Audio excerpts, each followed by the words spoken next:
ने बुलाया। वशिष्ठ जी ने उन्हें ब्रह्मर्षि से संबोधित किया।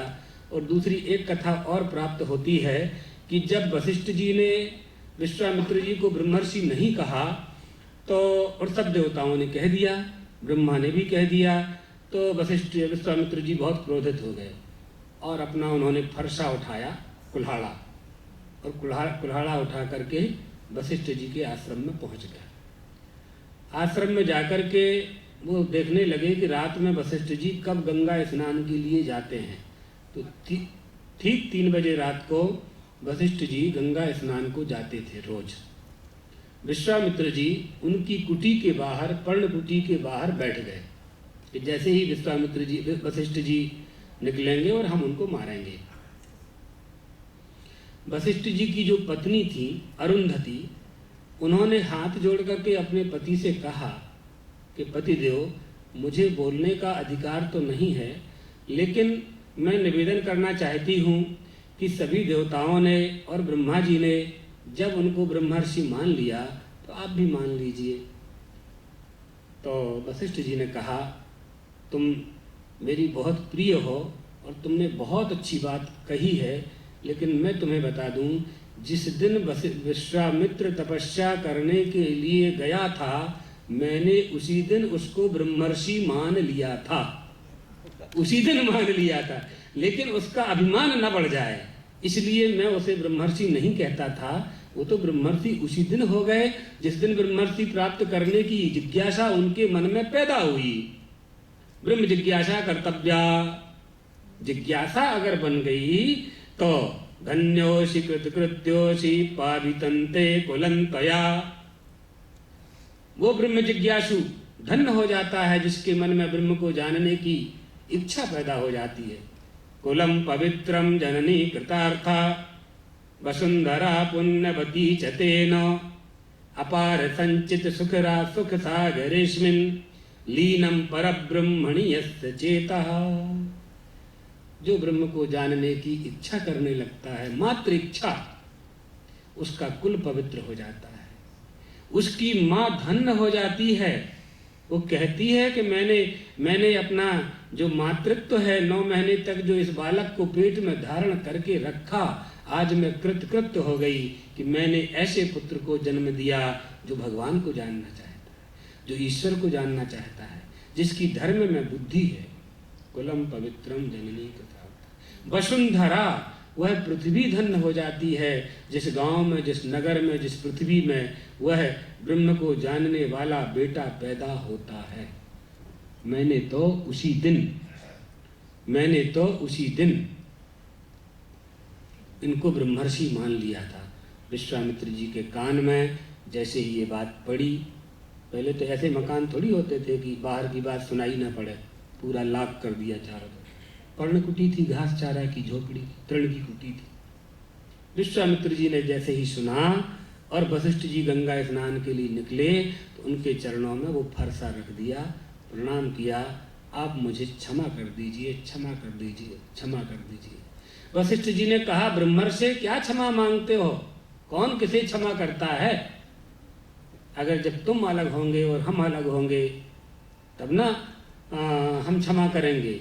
जब तुम जीव होगे और हम ईश्वर होंगे, जीव होकर के तुम अपराध करोगे तब ना हम तुम्हें क्षमा करेंगे। तुम तो ब्रह्म पद को प्राप्त कर चुके हो। जो अज्ञान था वह अज्ञान तुम्हारी तपस्या के प्रभाव से समस्त कलमशों को नष्ट करके नष्ट हो गया है।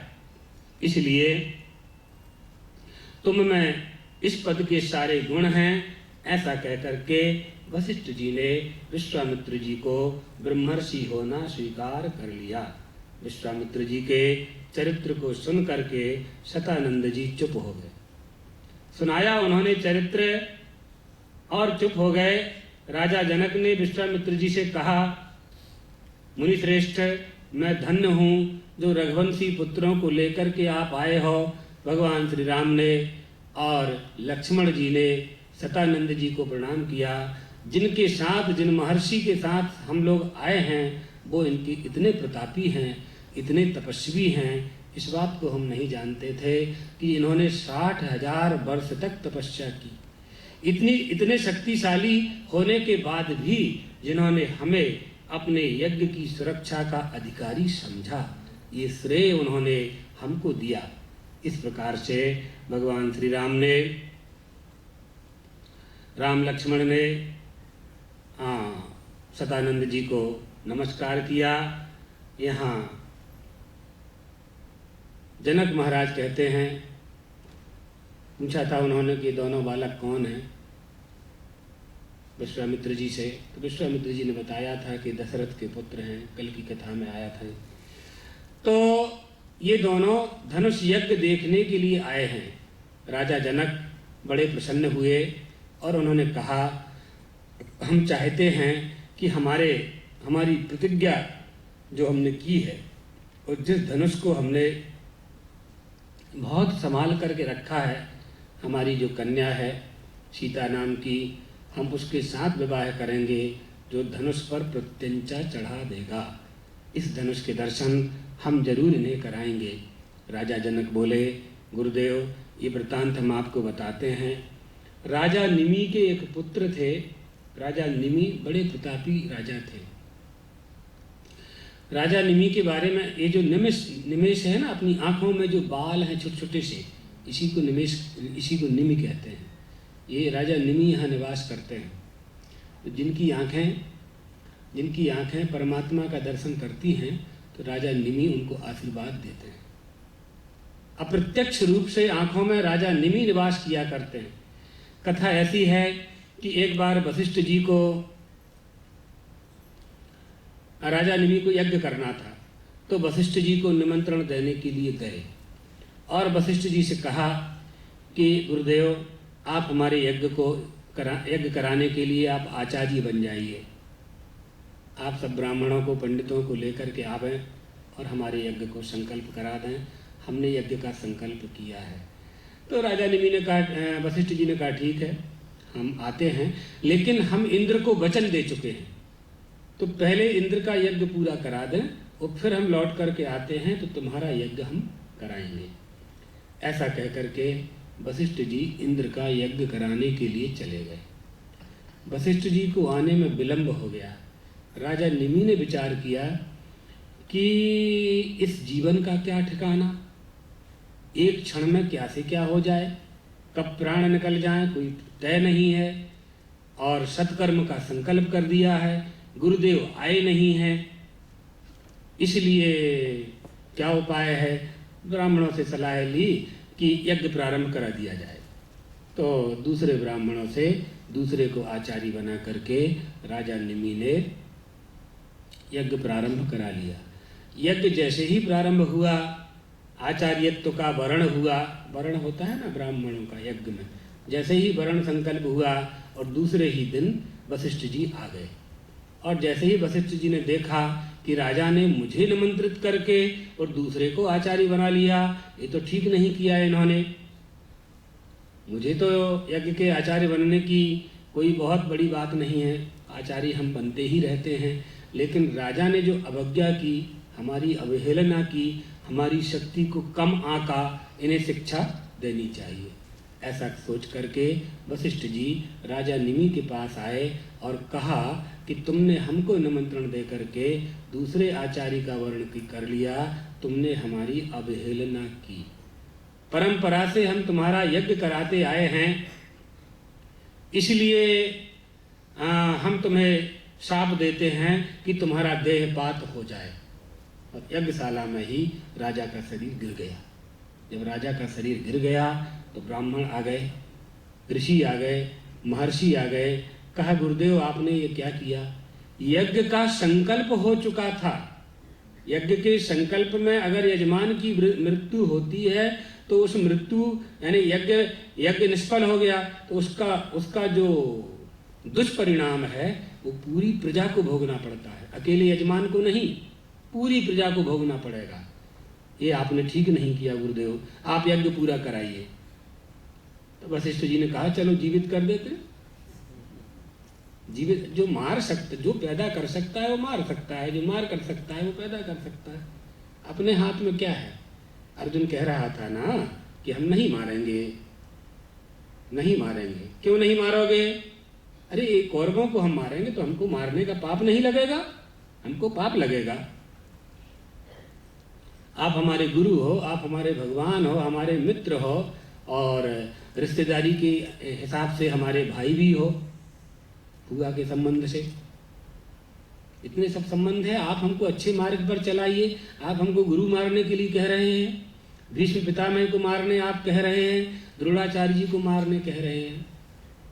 भगवान ने ऐसे ही तो समझाया था फिर अर्जुन को, तुम नहीं मारोगे अर्जुन, तुम मारने वाले नहीं हो, क्योंकि तुम इन्हें पैदा नहीं कर सकते हो।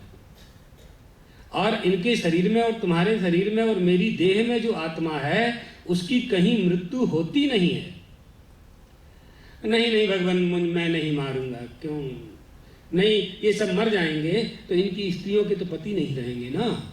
कई तर्क दिए अर्जुन ने। आप लोग प्राय लोग गीता पढ़ते हैं, बहुत अच्छा ग्रंथ है, हिंदू धर्म का सर्वश्रेष्ठ ग्रंथ गीता। ऐसा सर्वश्रेष्ठ ग्रंथ है कि जिनको जिस ग्रंथ को दूसरे धर्मावलंबियों ने भी अपनाया है गीता के संबंध में।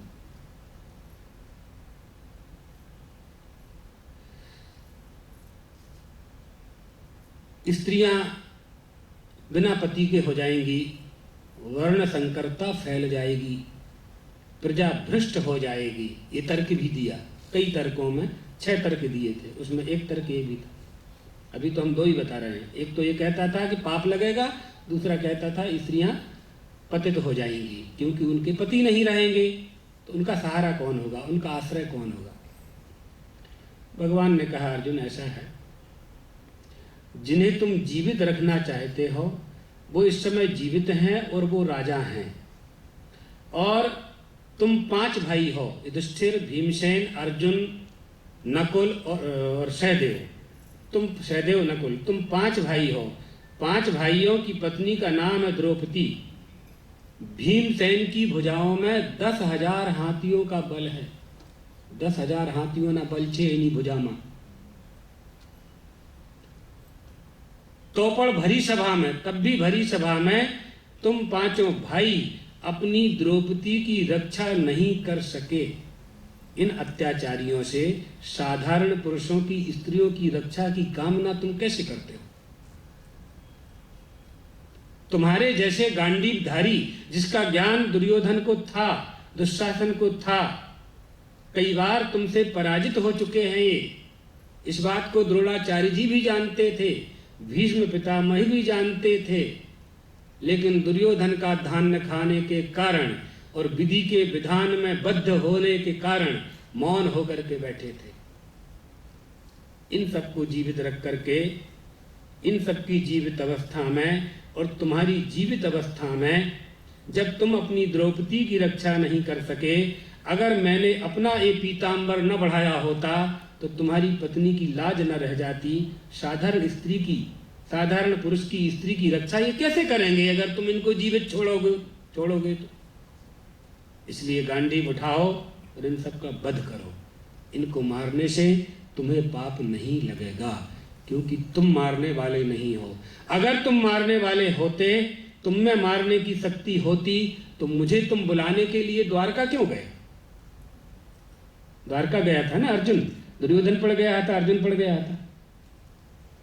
दोनों जईने प्रार्थना करता था कि महाभारत युद्ध शुरू थाय छे, प्रभु तमे सहायता करो। तो भगवान कीधु कि भाई एक तो हूँ छू, बीजा मारी नारायणी सेना छे। दुर्योधन कीधु कि मैंने नारायणी सेना आपी दो, तो वो सेना लेकर के आ गया, तुम मुझे लेकर के आ गए। अगर तुम में शक्ति होती मारने की, इन सब के साथ युद्ध करने में तुम सक्षम होते, तो मुझे बुला करके क्यों लाए तुम? इसका मतलब है कि मेरी शक्ति से तुम युद्ध लड़ोगे। कभी गीता पे सत्संग होगा तो सुनाएंगे, बहुत अच्छा प्रसंग है। गीता जैसा ग्रंथ तो क्या बात है। अज्ञान की ग्रंथियां खोलने के लिए गीता का ज्ञान सर्वश्रेष्ठ। अज्ञान की ग्रंथियां गीता के ज्ञान से खुल जाती हैं। जो संदेह हम लोगों के मन में पैदा होता है, संदेह पैदा होता है, कोई बात नहीं, लेकिन उसका निवारण करना चाहिए, निवारण करना चाहिए। आपके शरीर में जो मैल लगता है उसको आप रोक नहीं सकते, रोक नहीं सकते मैल, लेकिन छुड़ा तो सकते हो, मैल को साफ तो कर सकते हो। मुल्तानी मिट्टी से, साबुन से, पाउडर से, क्या क्या लगाते हैं, साफ तो कर सकते हो। इतना तो करना ही चाहिए। राजा जनक ने कहा, मुनिवर हम आपको एक बात बताते हैं। राजा जनक विश्वामित्र जी से कह रहे हैं। राजा निमि के ज्येष्ठ पुत्र थे जिनका नाम था देवरात, वो भी राजा थे। देवरात ने यह धनुष मुझे दिया था। सीता जी के विवाह के लिए जो धनुष रखा गया है उसके बारे में जनक राजा बता रहे हैं। तो प्राचीन काल में राजा दक्ष के यज्ञ को विध्वंस करने के अवसर पर भगवान शंकर ने इसी धनुष की टंकार से देवताओं को आतंकित करके कहा था कि देवगण, तुमने इस यज्ञ में मेरा भाग नहीं दिया। भागवत की कथा है ना, दक्ष यज्ञ। दक्ष ने बहुत बड़ा यज्ञ किया था और दक्ष की पत्नी थी, मनु महाराज की 3 कन्याएं थी, देवहूति, प्रसूति और आकुति, और 2 पुत्र थे। उनका नाम था उत्तानपाद और प्रियव्रत। 2 पुत्र और 3 कन्याएं। यहाँ से सृष्टि आगे बढ़ी है। और देवहूति की 9 कन्याएं थी, वो उन्होंने 9 मरीचादि ऋषियों को दी। उनके एक पुत्र थे जिन्हें कपिल भगवान के नाम से जाना गया। आकुति रुचि नाम के प्रजापति को ब्याही गई थी, और प्रसूति दक्ष प्रजापति को ब्याही गई थी। और प्रसूति की 19 कन्याएं थी। 19 कन्याओं में एक कन्या का नाम था सती, जो भगवान शंकर के साथ ब्याही गई थी। और भगवान शंकर का उनके ससुर ने अपमान किया था। वो यज्ञ में उनको बुलाया नहीं था। भागवत आएगी, 14 अगस्त से भागवत की जब कथा होगी तो उसमें ऐसे प्रसंग आएंगे। तो उस समय देवताओं, यानी यज्ञ का भाग होता है ना सब देवताओं का। अब देवता तो आते नहीं हैं, तो ये पंडित लोग क्या करते हैं, मंडल बनाते हैं। सुपारी रख करके उनका आवाहन करके देवताओं को बुलाते हैं। और अगर सही मंत्रों का प्रयोग है, ये बात बहुत गंभीर है, सही मंत्रों का प्रयोग किया है और उस ब्राह्मण में ब्राह्मणत्व है, संध्या वंदन गायत्री का उपासक है, तो निश्चित रूप से वह देवता उस भोगी फल में आकर के बैठता है, तभी ना उसको फल देता है। तो देवताओं का भाग था, सबका भाग था। भगवान शंकर ने कहा कि दक्ष ने गलती की तो कम से कम तुम लोगों को तो मेरी सहायता करना थी। मुझे देवादिदेव महादेव कहते हो, जहर पीने के समय तो मैं जहर मारे तुम में, और यज्ञ भाग तुम्हारे पास। उठाया धनुष उन्होंने, और जो टंकार की देवता थर थर कांपने लगे। इसलिए मैं धनुष से तुम सबको नष्ट कर दूंगा। शिव के, भगवान शंकर के रोषपूर्ण वचन सुनकर देवताओं ने उनकी स्तुति की, उन्हें प्रसन्न किया। तब शंकर जी ने यह धनुष देवताओं को दे दिया। देवताओं ने इसे मेरे पूर्वजों के पास धरोहर के रूप में रख दिया। क्षेत्रम शोधयता लब्ध्वा नामना सीतेति विश्रुता भूतलात् उत्थिता सातु व्यवर्धतो ममात्मजा। मुनिश्रेष्ठ, एक दिन में यज्ञ के लिए खेत में हल चला रहा था। मेरे देश में अनावृष्टि हो गई थी, 12 साल तक वर्षा नहीं हुई। ब्राह्मणों ने मुझसे कहा, अगर आप हल चलाएंगे यज्ञ भूमि पर, यज्ञ करने वाले स्थान पर, उसका शोधन करेंगे, तो निश्चित रूप से हम जो यज्ञ करेंगे उससे वर्षा होगी, वृष्टि होगी। तो मैं खेत में हल चला रहा था, तो मेरे हल की नोक से एक कन्या प्रकट हुई। हल पहले बैलगाड़ी होती थी, वो बैल होते थे और एक लकड़ी का डंडा होता था, उसमें कुशा होती थी, उसी को सीता कहते हैं। तो वो लकड़ी का होता था, लेकिन उसका जो अग्रभाग था वो लोहे का होता था। तो यहाँ राजा जनक तो बहुत बड़े थे ना, तो उनके लिए सोने की कुशा बनाई गई थी, सोने की कुशा उसमें लगाई गई थी। और जैसे ही धरती में वो हल चला, तो वो हल जो है धरती वहाँ नरम रही होगी या रेती वाली रही होगी, तो वो गहरा चला गया। तो उसमें एक वहाँ हंडा था, घड़ा था, कलश, उस कलश में फंस गया। और महाराज ने जोर से ताकत लगाई तो वो निकल करके ऊपर आ गया। हल्की लीक से सीता के निकलने के कारण उसका नाम सीता रख दिया। और महाराज ने उसे, राजा जनक ने, यानी राजा जनक ही ये बात सुना रहे हैं विश्वामित्र जी को कि मैंने उसे अपनी कन्या बना लिया। ममात्मजा, अपनी आत्मजा मान करके व्यवर्धत, मैं उन्हें बढ़ाने लगा। वीर्य शुल्केति में कन्या स्थापिते अयोनिजा भूतलाद उत्थिताम ताम तु वर्धमानां ममात्मजां वर्यामास सुरागत्य राजानो मुनिपुंगव। यह अयोनिजा पुत्री जब बड़ी हुई तो इसकी सुंदरता को, इसके रूप को, इसके गुण को, इसके धर्म को देख करके मैंने निश्चय किया कि मैं उसके साथ इसका विवाह करूंगा जो बहुत पराक्रमी होगा। उसके पराक्रम का निश्चय मैं कैसे करूं? तो उन्होंने दूसरी प्रतिज्ञा की, देवताओं के द्वारा प्रदत्त जो धनुष मेरे पास रखा हुआ है, इस धनुष पर जब कोई प्रत्यंचा चढ़ा देगा तो उसी को मैं अपनी कन्या का कन्यादान कर दूंगा, पाणी ग्रहण करा दूंगा। ये संकल्प मैंने किया था। अब ये कन्या कौन थी? तो शायद शुरू दिन की कथा में हमने ये बात बता दी थी। ये कन्या कौन है, सीता जी कौन है?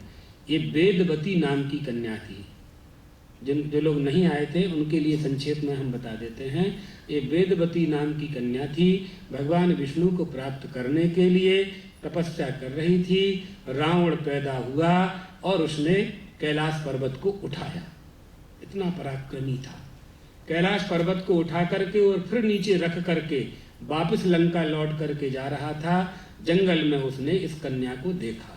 ये कन्या उग्र तपस्या कर रही थी।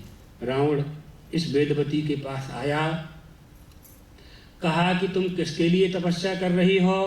तो वेदवती नाम की कन्या ने कहा कि मैं भगवान विष्णु को अपना पति बनाना चाहती हूँ, इसलिए मैं तपस्या कर रही हूँ। रावण ने कहा तुम मुझे जानती हो? वेदवती ने कहा मैं जानना भी नहीं चाहती, आवश्यकता नहीं है मुझे आपको जानने की। रावण ने कहा कि मैं लंकेश हूँ, दशग्रीव हूँ, इस समय त्रैलोक्य पर मैंने विजय प्राप्त कर ली है और जिसे तुम अपना पति बनाना चाहती हो वो मेरे भय से छिप गए हैं। ब्रह्मा जी भी छिप गए हैं, विष्णु जी भी छिप गए हैं और शंकर के तो कैलाश को ही उठा लिया है मैंने, देवताओं को भगा दिया है। तो तुम मेरे साथ विवाह कर लो। पराक्रमी पुरुष के साथ विवाह करना चाहिए। विष्णु इस समय पराक्रमी नहीं रहे हैं। मैंने विष्णु लोग जाकर के मुझे देख करके वो छिप गए, पता नहीं कहाँ चले गए, इसलिए मैं उनसे बड़ा हो गया, तो तुम मुझसे विवाह कर लो। वेदवती ने कहा ये नहीं हो सकता, मैंने जो संकल्प किया है मैं उसी को पूरा करूंगी। ऐसा कह करके वेदवती नेत्र बंद करके भगवान विष्णु का ध्यान करने लगी। उसी समय रावण ने वेदवती का जो बाल होता है, जूड़ा, बड़े बड़े बाल थे उसके, वो वेदवती के बाल पकड़ करके ऐसी उठा दी कन्या को। और जैसे ही ऊपर उठाया तो वेदवती ने अपने नेत्र खोले तो अपने दाहिने हाथ को उसने असी बना करके, असित्वा, असी यानी तलवार, अपने हाथ को तलवार बना करके अपने बालों को काट दिया। रावण के हाथ में केवल उसके बाल रह गए। धरती फटी, वेदवती वहां समा गई धरती के विवर में। पृथ्वी माता ने अपनी गोद में वेदवती को रख लिया। जाते जाते वेदवती कह गई, रावण तेरी मृत्यु का कारण मैं ही बनूंगी। वो जो जगह थी वो मिथिला नरेश के क्षेत्र में आती थी। जहां उन्होंने हल चलाया तो वो कन्या वहां पहले से थी। जैसे ही नौक लगी तो ऊपर। ये सीता जी के अवतार की 3 कथा हैं, लेकिन हम एक ही आपको सुना रहे हैं। यह अयोनिजा पुत्री जब बड़ी हुई तब मैंने यह निश्चय कर लिया कि जो अपने पराक्रम से इस धनुष को तोड़ देगा, इस पर प्रत्यंचा चढ़ा देगा या इसको उठा देगा, उसके साथ मैं विवाह करा दूंगा। इस कन्या का शुल्क एटले कीमत, दहेज लेते हैं ना लोग आज, इतना दहेज दो तो हम कन्या से शादी करेंगे। हाँ, तो आप कन्या से विवाह कर रहे हो कि कन्या के पिता का जो धन है उससे विवाह कर रहे हो? किससे शादी कर रहे हो? कन्या के रूप गुण से विवाह कर रहे हो, गुणों से विवाह कर रहे हो, उसके चरित्र से विवाह कर रहे हो, उसकी सुंदरता से विवाह कर रहे हो, कि उसका जो एजुकेशन है उसके साथ विवाह कर रहे हो, कि उसके धन के साथ विवाह कर रहे हो? किसके साथ विवाह कर रहे हो? ये बहुत गंभीर विषय है। आज तो कितनी बातें अपने लोग सुनते हैं। बिल्कुल ये धर्म विरुद्ध कृत्य है मनुष्यों का, दहेज लेकर के विवाह करना। कन्या का जो पिता होता है, हर बेटी का बाप अपनी शक्ति के अनुसार अपनी बिटिया को देता ही है, उसी में प्रसन्न होना चाहिए। पहले तय करके, कोई व्यापार है क्या? ये दुकान है क्या? आपने 10 रुपया दिया, पैसा भी लिया और कन्या भी ली, इसका परिणाम अच्छा नहीं होता, इससे सुख शांति प्राप्त नहीं होती। ऐसे घरों में जहाँ अप्रसन्नता से विवाह होते हैं, उसमें आनंद नहीं आता। मुनिश्रेष्ठ, भूतल से प्रकट होकर दिनों दिन बढ़ने वाली मेरी यह पुत्री सीता, कई राजाओं ने यहाँ आकर के मुझसे मांगा। मैंने कहा कि भाई धनुष उठा लो, कन्या का विवाह करने में तैयार हूँ, लेकिन कोई भी धनुष उठाने में सक्षम नहीं हो सका। मेरी कन्या बड़ी होती जा रही है, मैं चिंताग्रस्त हो चुका हूँ, कैसे कैसे इस कन्या का विवाह हो, कौन इसका अधिकारी है। अपने लोग देखते हैं ना, हमारी कन्या हम किसको दें, खोजते हैं, लंदन तक जाते हैं दामाद खोजने के लिए। हाँ, इसलिए तो ना अच्छा लड़का मिले, यही तो कामना होती है। तो तेस जिज्ञासमानानां शैवं धनुरुपाहतं नशे कुरुग्रहणे तश्च धनुतस्तोलने पिच। मैंने बहुत प्रयास किया, लेकिन कोई भी मेरे कन्या के योग वर अभी तक मुझे प्राप्त नहीं हुआ। इस समय मैंने सामूहिक रूप से इस यज्ञ का आयोजन किया है। देश देश के बड़े बड़े भूपति आने वाले हैं, कुछ आ भी गए हैं। आपके दोनों शिष्य उस धनुष को दर्शन करें, उसे देखें, उसे उठाने की कोशिश करें, हमें प्रसन्नता होगी। शायद भगवान का क्या विधान है मैं कह नहीं सकता, लेकिन मूरत मधुर मनोहर देखी भयहु विदेह विदेह विशेषी। इन दोनों को देख करके मेरा मन जो विदेह है, अर्थात किसी की तरफ आकर्षित कभी नहीं होता है, वो इनको देख करके बरबस ब्रह्म सुख ही मन त्यागा। ब्रह्मानंद का आनंद भी मुझे छोटा लगने लगा है राम को देख करके। न जाने क्या बात है, कौन से समय का संयोग है। राजा जनक समझा रहे हैं, कह रहे हैं, कमठ पृष्ठ कठोर मिदम, बहुत कठोर है ये धनुष, बहुत कठोर है, बहुत वजनदार है, देवताओं की शक्ति इसमें विद्यमान है, भगवान शिव की कृपा इस धनुष को प्राप्त है। ये भगवान शिव का जो भक्त होगा उसके सिवाय दूसरा कोई उठा नहीं सकता इसको। क्योंकि बड़े बड़े देश के राजा आए और रावण भी आया, रावण ने भी उठाने की कोशिश की, लेकिन 10 बदन भुजानाम कुंठिता यत्र शक्ति,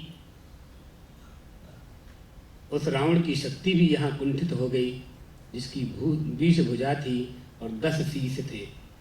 आद्दीपात् परतोप्यमी नृपतयः सर्वे समभ्यागताः कन्यायाः कलधौत कोमल रुचे कीर्तेश्च लाभा परा नाकृष्टम न च टंकितम।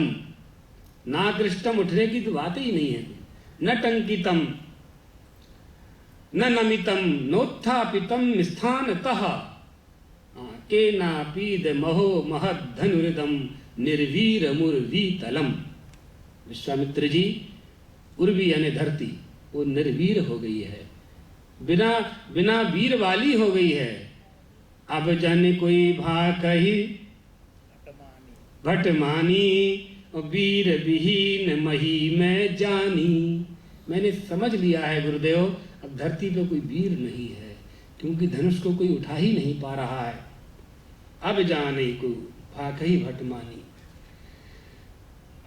बड़ी सभा लगी थी और विश्वामित्र जी श्री राम को लेकर के, लक्ष्मण जी को लेकर के धनुष यज्ञ में पहुंच गए थे।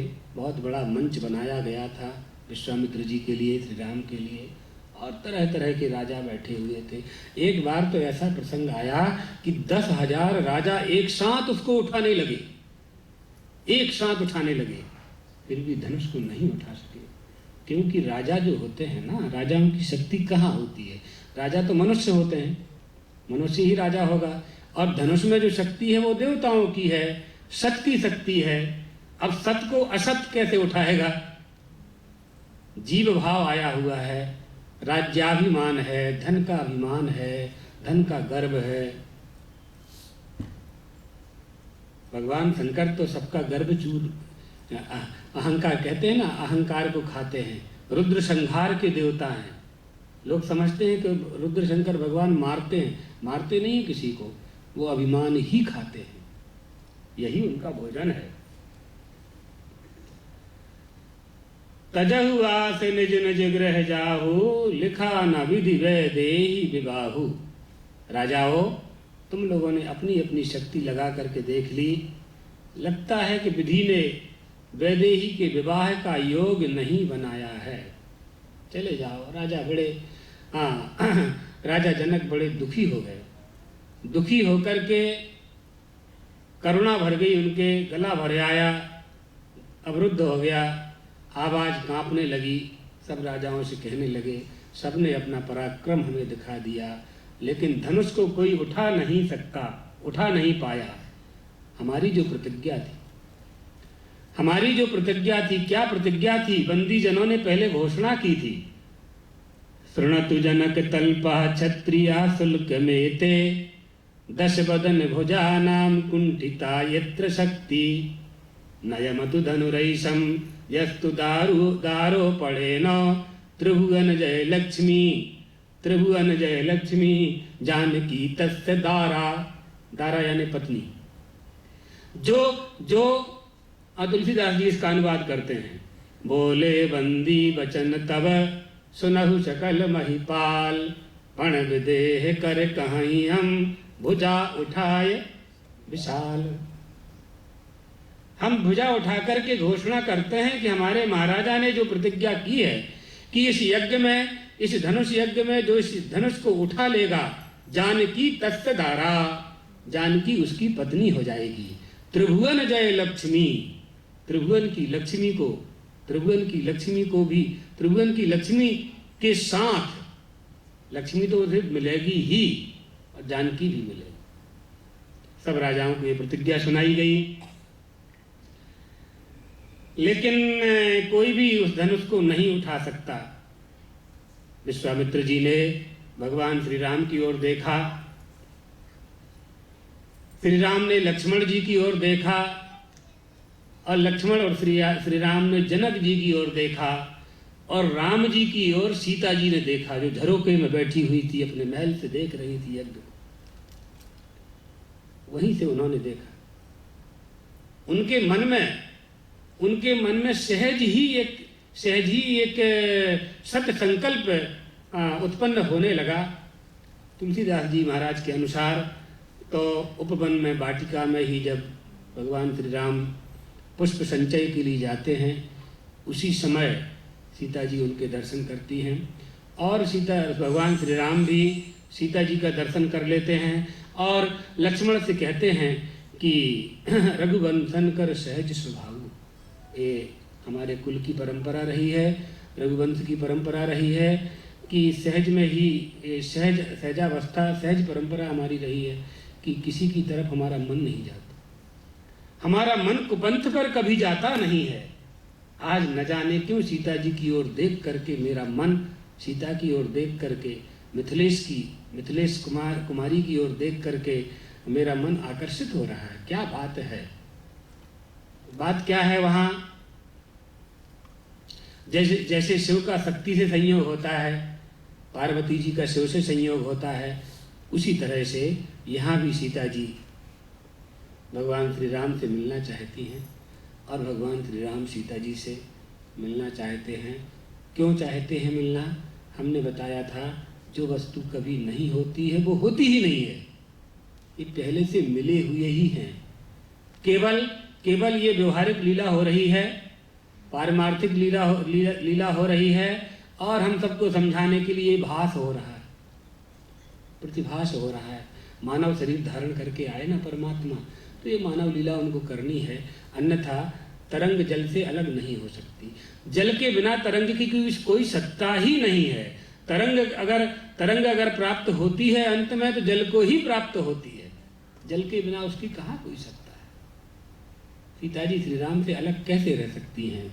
लक्ष्मी जी भगवान विष्णु से अलग कैसे रह सकती हैं? सती भगवान शंकर के बिना कैसे रह सकती हैं? तो दक्ष के यज्ञ में उन्होंने योग की अग्नि के द्वारा अपने को भस्म कर लिया, तो हिमालय में जाकर के आ गई ना, हिमालय को अपना पिता बना लिया। हिमालय को अपना पिता बना करके कहा कि मैं प्राप्त करूंगी, शंकर को प्राप्त करूंगी। कब तक प्राप्त करोगी? नहीं मिले तो? कहा जन्म जन्म तक रगर हमारी, बरहु संग न तु रहूं कुंवारी।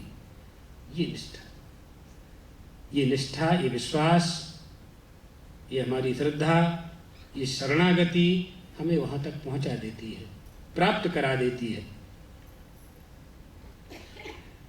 जनक जी ने जैसे ही धनुष को दिखाया, विश्वामित्र जी की तरफ भगवान श्री राम ने देखा।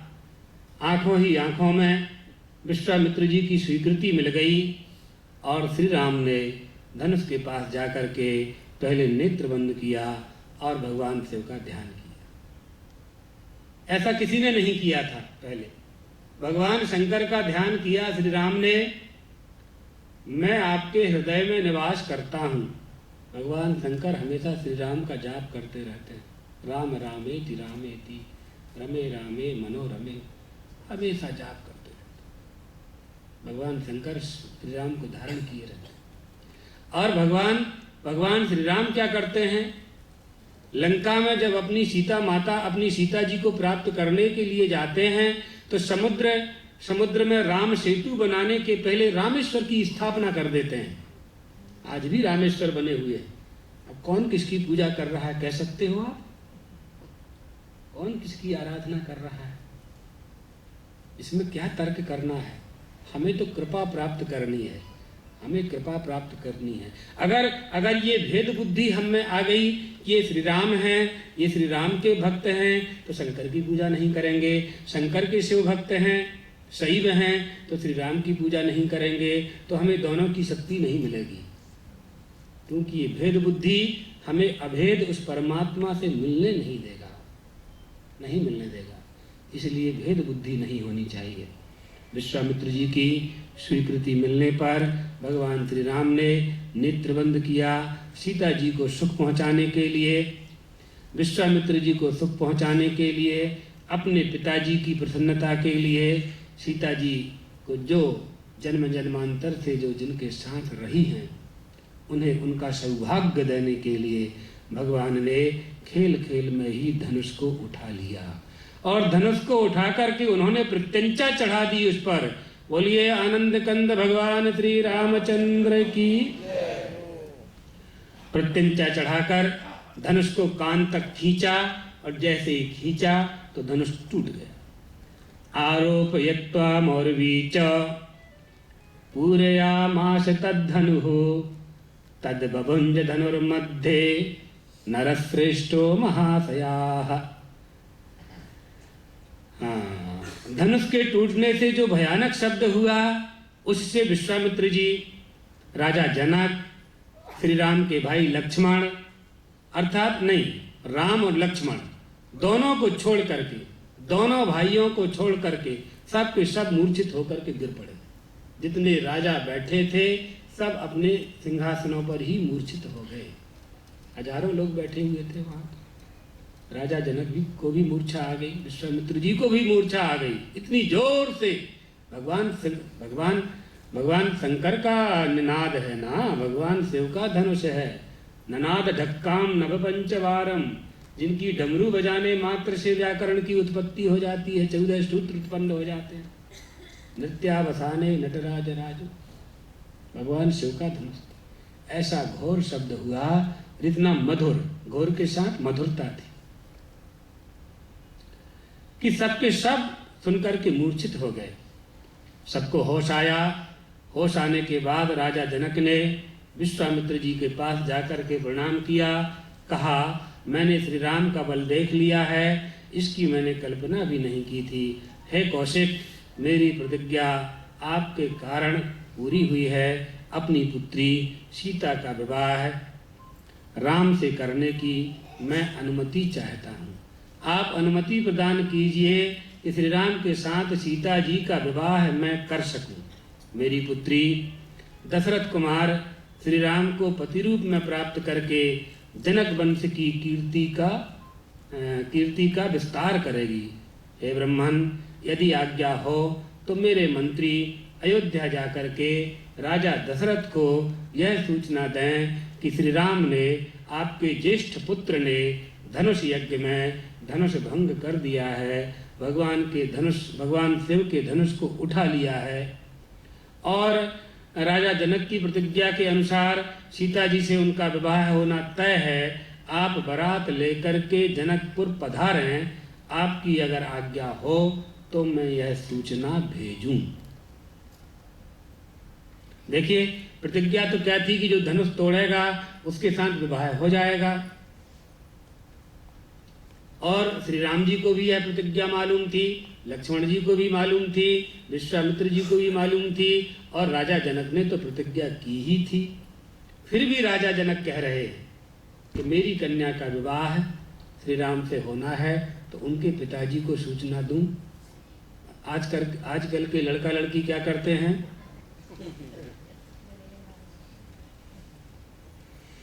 वो कहते हैं कि हमारा व्यक्तिगत, हमारा अंगत विषय छे।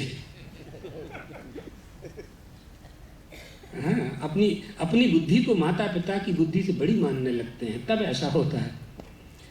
राजा जनक के इन वचनों को सुनकर के विश्वामित्र जी बहुत प्रसन्न हुए।